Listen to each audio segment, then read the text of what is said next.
এজন সমষ্টি নথকা বিধায়ক বিনোদ হাজৰিকা তেখেতৰ ছত্ৰছায়াত অকলে এই বুলি নহয় মই দেখিছোঁ যিবোৰ ৰাস্তা পদূলি কাম কৰা যিখিনি তেখেতে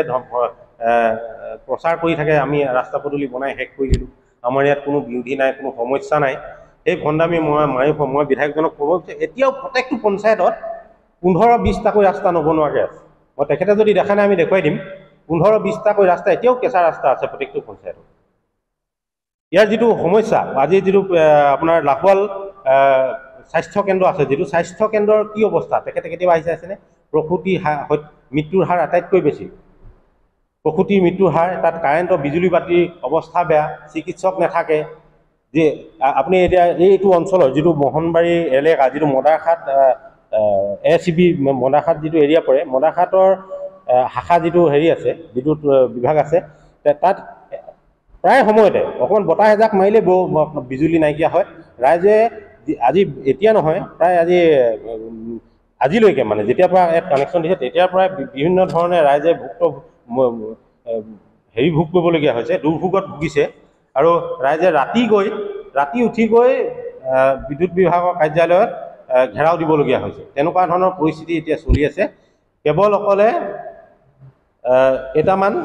নিম্নতম কাম কৰি সমষ্টিটোৰ মাজত মই বৰ সমাজকৰ্মী বা এজন বিধায়ক হিচাপে যি পৰিচয় দাঙি ধৰিব বিচাৰিছে এইবোৰ আচলতে ফুটুকাৰ ফেন আচলতে ইয়াত বিৰোধী যিটো শিবিৰ আছিলে বহুতো মানুহ এতিয়া ধৰ নিজৰ সমস্যাৰ বাবে ৰাইজৰ যিটো অৱস্থা আজি চৰকাৰে কৰিলে বিভিন্ন জনতাৰ যি অৱস্থা যিটো সময় আহি পৰিছে দুৰ্দশা আহি পৰিছে ৰাইজে আচলতে এইবোৰ সমস্যাত মাতিব পৰা অৱস্থা নোহোৱা হৈছে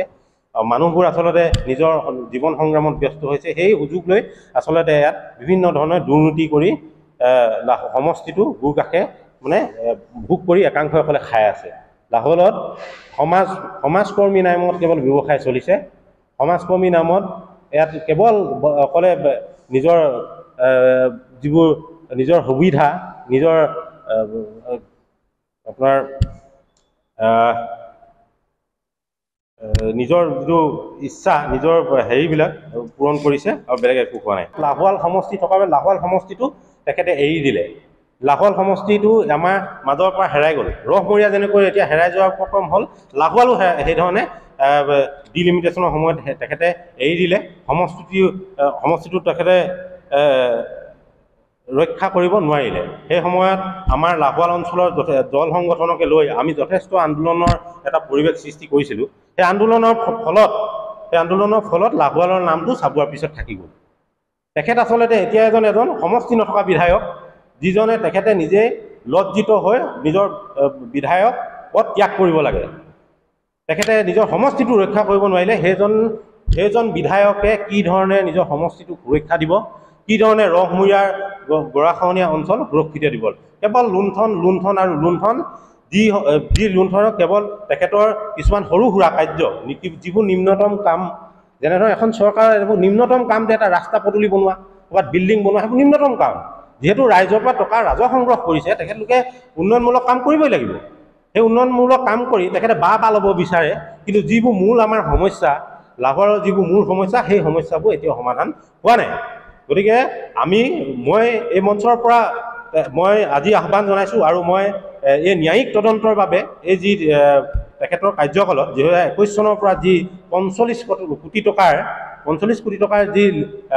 কেলেংকাৰী হ'ল সেই কেলেংকাৰীৰ ওপৰত তদন্ত কৰিব লাগে বুলি মই অনুৰোধ জনাইছোঁ আৰু যদি বিধায়ক বিনোদ হাজৰিকা তাত দোষী নহয় তেতিয়াহ'লে তেখেতে এই তদন্তত সহায় সহযোগ কৰিব বুলি মই আশা কৰিছোঁ আৰু এই তদন্তৰ বাবে আমি জিলা পৰ্যায়ত ন্যায়িক তদন্তৰ বাবে জিলা প্ৰশাসনক আমি দাবী জনাম আৰু পৰৱৰ্তী পৰ্যায়ত আৰু দুটামান বিষয় আমি আন্দোলনৰ সময়ত এতিয়াও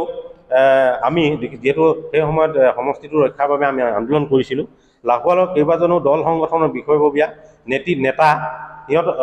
নেতাৰ ওপৰত ভুৱা কেছ লগাই আজি যি কেছ 2-3খনকৈ কেছ এজন ল'ৰাৰ ওপৰত লগাই দিছে গতিকে সেই কেছবোৰ এতিয়াও আমি কোৰ্টলৈ দৌৰাদৌৰি কৰি আছোঁ সেই সময়ত পুলিচ বিষয়াক বিধায়ক বিনোদ হাজৰিকাই বিভিন্ন ধৰণে প্ৰেছাৰ দি ভুৱা কেছ লগাই আমাক আন্দোলনটো স্থিমিত কৰিবৰ বাবে আমাক জোৰ কৰিছিল আৰু সেই কেছসমূহৰ বাবেই তেখেতে আচলতে লাহোৱালৰ নামটো আমি আজি এই চাবুৱাৰ লগত সংলগ্ন হৈ এটা সমষ্টিটো ৰাখিবলৈ আমি সক্ষম হৈছোঁ আৰু সেই কথা বিনোদ হাজৰিকাই অকপতে স্বীকাৰ কৰিব লাগে আৰু লাহোৱালবাসীৰ আগত এই ৰহমূৰীয়া গৰাখহনীয়া কিহৰ কাৰণে তেখেতে ৰোধ কৰিব নোৱাৰিলে সেই কথা স্পষ্ট কৰিব লাগে।